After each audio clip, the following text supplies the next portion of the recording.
Di situ gue ditawarin interview gue juga ngomong juga bukan masalah kopi. Oh gitu. Masalah rambut. Oh masalah rambut. Kenapa tuh?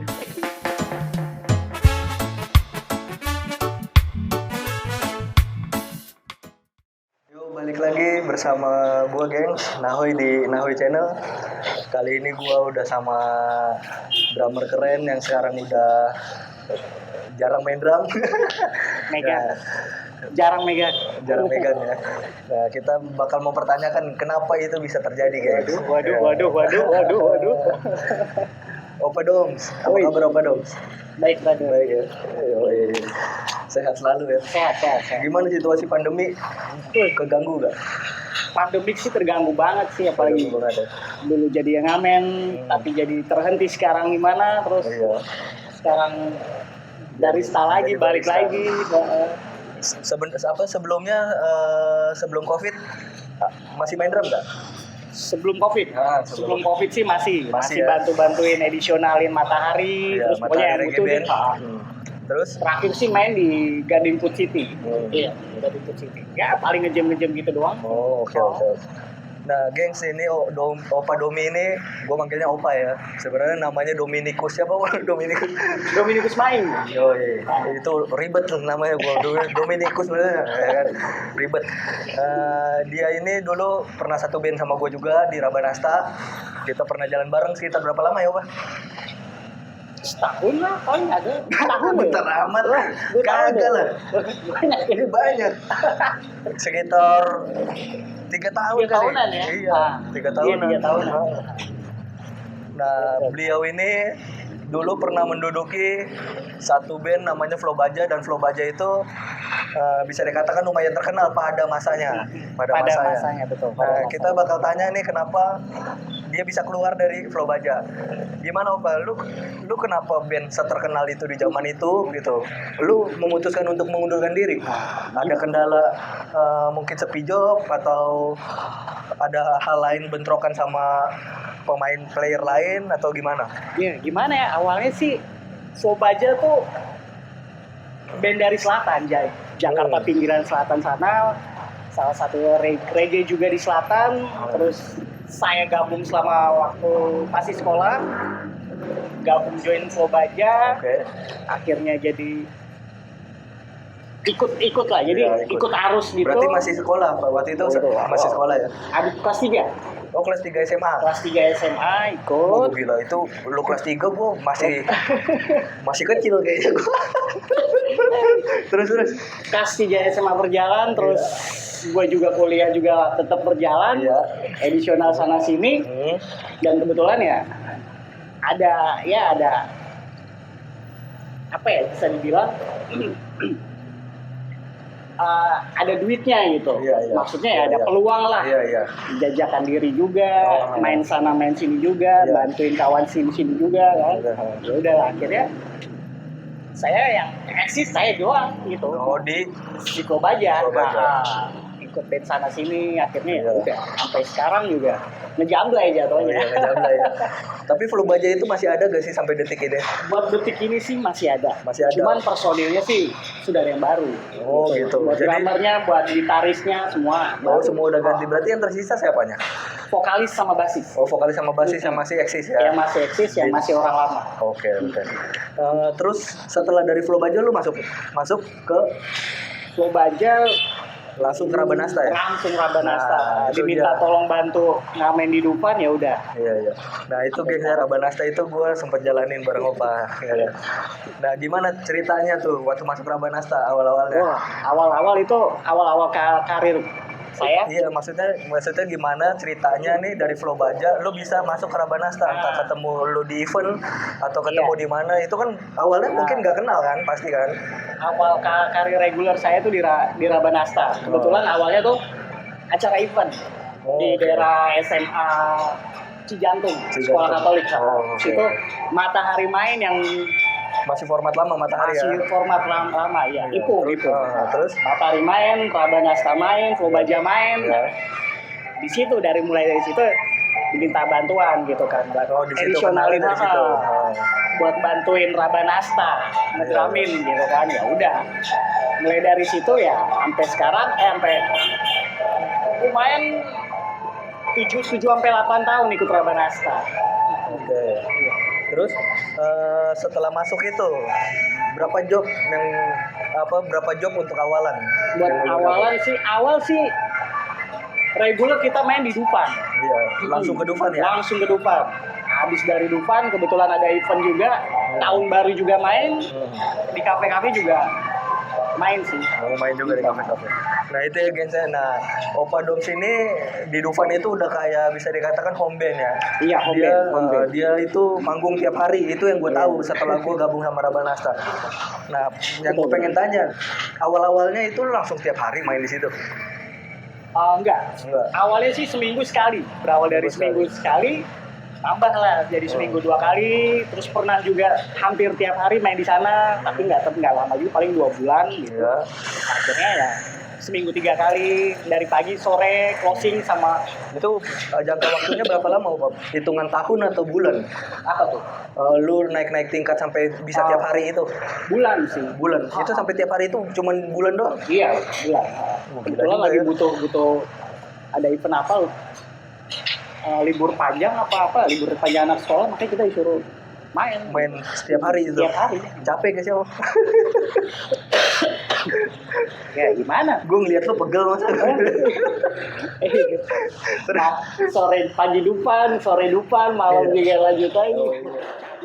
Ya bisa dibilang capek gimana ya, namanya juga pengamen. Iya, ada duitnya ya. Iya, peluangnya bagus ya. Gas terus. Kenapa nggak digas? Nah terus lo ini kan sempat ke Bali Pak ya, sempat lama di Bali. Nah itu lo memutuskan untuk nggak ikut Rabanasta lagi ya? Iya. Dan lo pindah ke Bali. Lo di Bali itu main sama siapa sih? Di Bali gue hampir 3 tahunan lah. Iya, main sama Uncle B. Oh, sama Uncle B, 3 tahunan di Bali. Iya. Habis itu habis dari Rabanasta gue langsung kasih ke orang, baru gue cabut ke Bali. Ke Bali gue main sama Uncle B. Iya, sama Uncle B. Band gue ya, band lama juga sih sebenarnya. Ya, hampir sama kayak Flo Baja lah. Iya. Dulu sih anggotanya juga edisionalin Flo Baja, gitarisnya gitu kan. Gitarisnya sekarang doi main di Bali gitu kan. Di Bali, terus gue diajak suruh bantuin. Di sana banyak drummer, tapi yang buat karakter ke reggae-nya tuh kurang gitu kan. Makanya gue ditawarin, ya udah hijrah lah gue ke Bali. Ya hampir di 3 tahunan. Untuk pertama kali lo nginjak Bali, sengsara gak sih? Sengsara gak sih? Namanya lu anak rantau kan? Iya, udah. Ya hitungannya rantau sih. Iya, rantau kan, walaupun lu lahir besar di Jakarta ya, Pak? Iya, gue lahir besar di Jakarta. Berarti kan secara nggak langsung dari Jakarta lu ke Bali, lu ngerantau kan ke sana. Iya. Nah, awal mulanya sengsara gak sih? Awal mula sih lumayan sih. Lumayan sengsara sih. Gue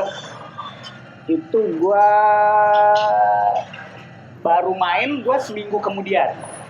Oke. Gue diminta datang bantuin, tapi buat ngabisin kontrak mereka orang kan, buat sesuai dengan profil band, ya udah gue seminggu kemudian baru gue main. Oke. Gue main seminggu sekali, habis itu nambah. Seminggu jadi 2 kali 3 kali. Terus bukan di satu tempat doang. Jadi gue main di daerah Legian tuh, namanya Apache. Iya, tahu gue Apache, gue juga pernah main di situ, Pak. Iya, Apache tuh bar reggae bar itu, tapi ya lumayan terbesar gitu kan. Sempat terkenal juga, terbesar di Asia Tenggara. Itu habis main di situ, gue main di anak cabangnya dia, Apache gitu, di seberangnya. Apache itu punya anak cabang? Iya. Apa namanya? Minibar. Oh, Minibar. Oh, gue nggak tahu. Seberangnya sih. Iya. Jadi kita sebelum main ke Apache, kita main di Minibar dulu, baru habis itu agak malam dikit kita pindah. Nah, terus dari soal bayaran, nyaman gak sih bayaran di Bali tuh? Gimana ya? Gue ngerasain sih kalau main di Bali tuh orang tuh ngehargain banget gitu. Iya. Maksudnya kita dapat cash. Iya. Selalu cash, terus kalau buat fee-nya cash, terus ya lumayan banget. Lumayan banget ya. Gue main tuh seminggu bisa 1,5 sampai 2. Wah mantep lah, Iya, berarti lumayan. ya di atas UMR lah. Di atas UMR gitu kan. Dan Terus respect orang sana juga oke-oke ya, karena respect buat seninya tuh gila-gilaan. karena banyak gitu. bule juga, Iya dan benar. orang asli Bali pun banyak senimannya, mereka Benar, saling benar. mendukung kan. Benar. Nah, setelah dari Bali, lu kemana? Kemana lagi tuh? Dari Bali gue ke Papua. Ke Papua. Waduh, Gue gua nggak tahu masa. Gue sempet ke Papua 10 hari. Wah, terus Sempat ke Papua 10 hari itu diminta di mana Papuanya mana? di Papuanya Timika. oh di Timika. Oh ya. Di Timika ya. Tempat Masih emas di tuh. kotanya, masih Iya, di kotanya. iya. Jadi Terus? nggak pelosok-pelosok banget. Uncle B disuruh main di sana tuh di Timika. Ya. 10 hari kita main Oh, launching bar. oke. Ada bar lumayan gede juga dia tuh mau bikin kayak di Bali di reggae tuh modelnya kayak Apache. Jadi tiap hari tuh reggae. Oke. Terus? Jadi orang sana pernah ngeliat Uncle B main dan ternyata suka, kita diundang. Oh, Mulai dari transportasi, konsumsi, akomodasi semua ditanggung. ditanggung ya. Semua ditanggung. 10 hari kita main tiap hari malam. Hmm. Tiap malam kita main. Tiap malam main tuh. Tiap malam Selama kita berapa lama, Pak? Di dulu 10 hari. Oh, 10 hari itu ya. 10 hari doang. Tapi nggak habis itu dari setelah 10 hari itu pulang ke Bali. Pulang ke Bali, balik lagi ke Bali. Dan belum sampai sekarang belum ke sana lagi ya. Oh, belum iya. Om Simonnya juga lagi di Australia. Om Simon itu vokalis Uncle B ya. Sekarang orangnya lagi di Australia dia. Di Australia ya. Iya. Sombong juga dia. Adiknya sama adiknya. Oh iya, sama adiknya. Gua itu kemarin sama Conrad Good Vibration itu minta tolong Om Simon yang main gitar. Oh iya. Nah, setelah dari itu dia ke Australia. Dan dia bagus banget sih memutuskan untuk Australia karena kan di sini situasinya juga berantakan Iya, kan. benar.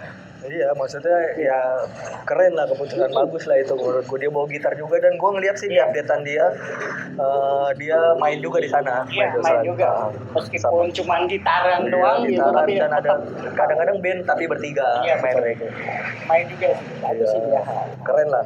Respect buat Om Simon ya, salam kalau ngeliat video ini, hormat. Nih dari Opa Domi juga hormat. Om Simon. Opa Dom, terus setelah lu balik lagi ke Bali, Otomatis ya gimana ya, itu suatu keputusan kita ambil tuh, suatu keputusan yang sangat berat. Iya. Gitu, soalnya otomatis ke Timika kan kita kan putus kontrak. Iya. Wah itu kalau kita pilih ke Timika berarti kita kontrak di Apache segala macam putus. Iya. Gitu kan. Ya udah, akhirnya kalau nggak gitu kita nggak bakalan tumbuh gitu kan. Iya, Jadi oke, kan benar. jadi itu ke manajemen Apache ini sendiri oke, kan. iya. Jadi tergantung sama manajemen, jadi kita nggak bisa kesana kemari gitu Iya. kan. Makanya kita memutuskan untuk berangkat ke Timika 10 hari dan memutuskan kontrak. Memutuskan kontrak ya. Otomatis main nggak ada lagi. Main kita nggak ada lagi. Terus habis itu kita fight. Habis dari Papua kita balik ke Bali, kita fight. Anak-anak fight gitu kan, kita cari job sana sini lagi deh. Apa Ya, langkah cara awal? event. Langkah awalnya apa tuh yang lo lakukan ketika lo balik lagi ke Bali? Langkah awal. Langkah awal. Kalau buat kan secara kontrak lo udah putus sana sini kan. Otomatis job udah nggak ada. Iya. Nah, itu kan butuh proses lagi dong. proses. Nah, iya, langkah awalnya gimana? Langkah awal ya kita ya cari job gitu kan, Oke. maksudnya di kafe segala macem, kenal-kenalan gitu Iya. kan. Lumayan sih, kita punya kenalan juga lumayan banyak. Oh iya, pasti dong, udah lama di Bantuin sana. sesama pengamen, Oke. sisi sana juga kita Iya. bantuin, additional gitu. Mereka juga support kita juga Oke, gitu oke. kan. Cari-cari jalan keluar. Nah, untuk Uncle B-nya sendiri, kapan mulai dapat jobnya setelah itu? Buat uncle-nya sendiri sih kebetulan waktu itu sih kita dapat main di apa ya? Event sih. Event awal langsung event, udah nggak reguler lagi ya? Event. Kita udah lumayan sih, ada beberapa 3 atau 4 event Oke. selama sebulan 2 mingguan lah kita 2 udah minggu, dapat. 4 kali event 2 minggu. 4 kali event. Wah, kebetulan. dahsyat ya. Dari situ ya kita harus benar-benar. Iya, Bali memang bisa dikatakan hampir setiap hari ada event. Bali itu kan nggak Nggak ada matinya, nggak ada matinya. Tempatnya para musisi nyari duit ya Bali itu ya. Iya. Enak banget. Gue juga kemarin sempat tur sana, ya gue ngerasain lah hasil dari Bali itu enak banget. Benar. Terus apa setelah dari Bali? Habis Nih, dari pertanyaan gue dulu ya, tolong bentar, jangan dijawab dulu. Setelah dari Bali, yang gue heran itu kenapa lu malah lari ke barista gitu. Itu kan secara basic ya. Secara basic itu perlu kemampuan khusus, ya kan? Benar. Ya kan? Benar. Gua pernah ngerasain kopi-kopi enak gitu, dan itu nggak semua orang bisa. Menurut Iya. gua nggak semua orang bisa. Dan lu itu yang gua tahu, lu itu nggak ada basic di situ. Nggak ada sama sekali, nggak ada basic di situ. Lu bener-bener bisa dikatakan gua ngelihat lu nih kaget ya kan, tiba-tiba nih orang jadi barista ya kan, bisa bikin kopi segala macam. Nah itu awalnya gimana ceritanya tuh? Awalnya gimana ya? Kalau gue bilang sih peluang, Peluang ya. salah satu peluang di mana gue ditawarkan peluang ini ya.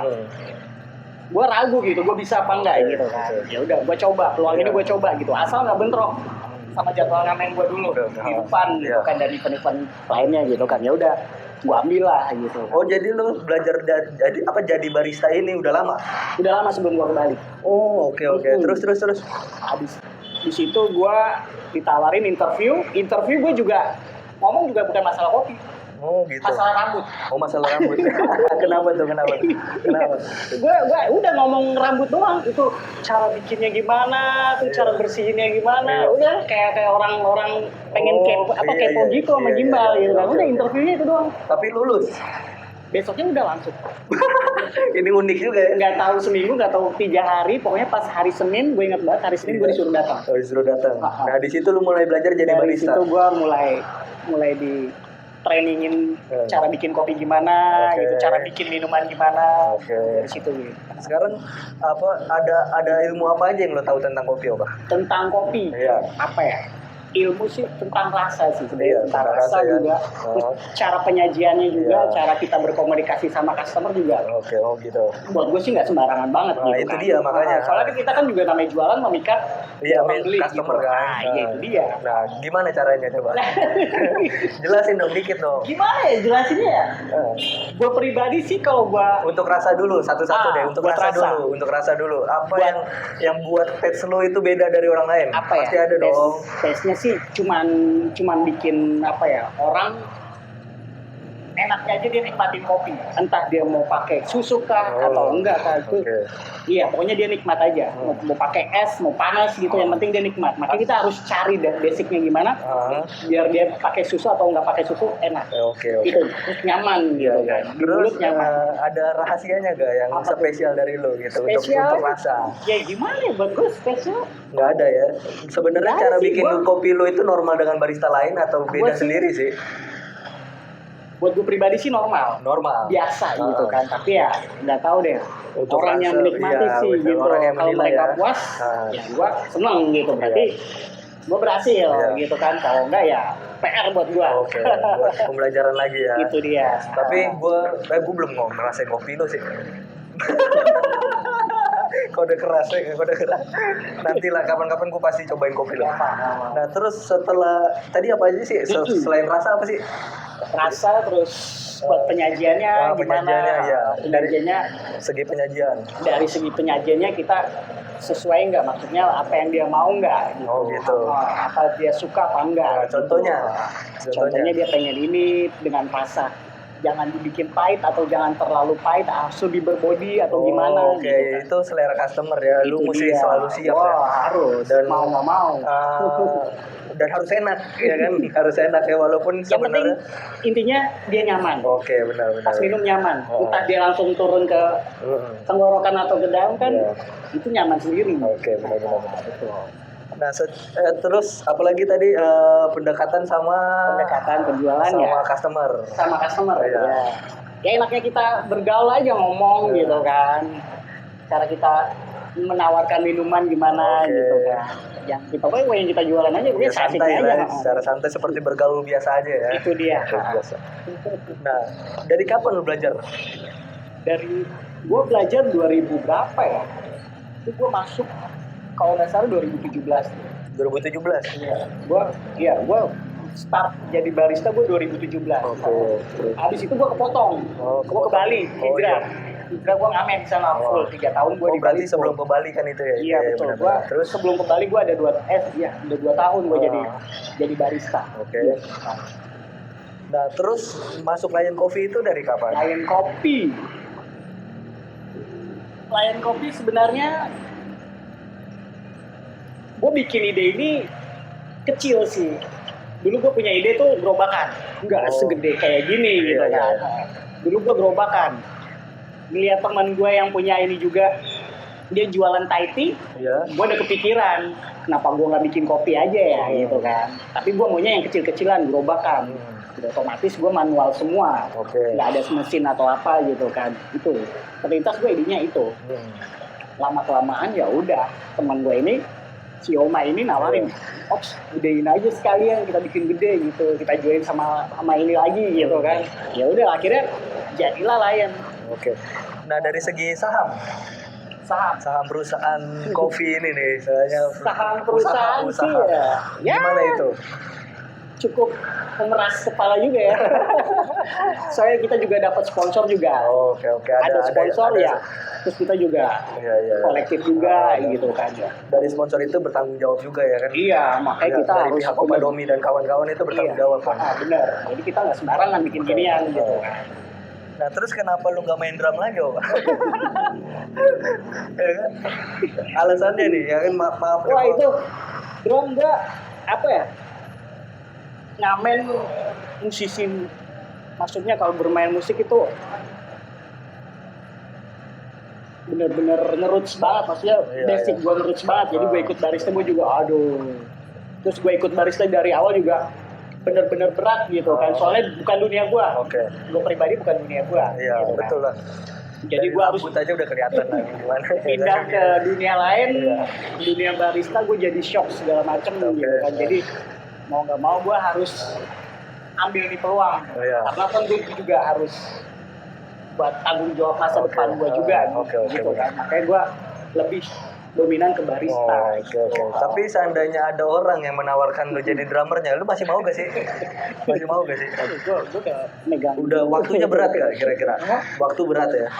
Sampai sekarang sih gue emang pengen banget gitu kan. Masih pengen ya? Masih pengen banget, tapi ya kalau ada kesempatan dan tidak bentrok sama tanggung jawab gue ini kan Oke. ya. Nah itu dia Kenapa berat enggak? itu. Gitu. Itu Iya. yang bisa dikatakan berat sebenarnya. Banget. Ya kan main musik itu kan butuh totalitas. Benar, Lu kan benar. terjun udah lama dari rambut lu pendek sampai panjang begitu ya kan. Kalau nggak ada totalitas itu kan sulit. Benar.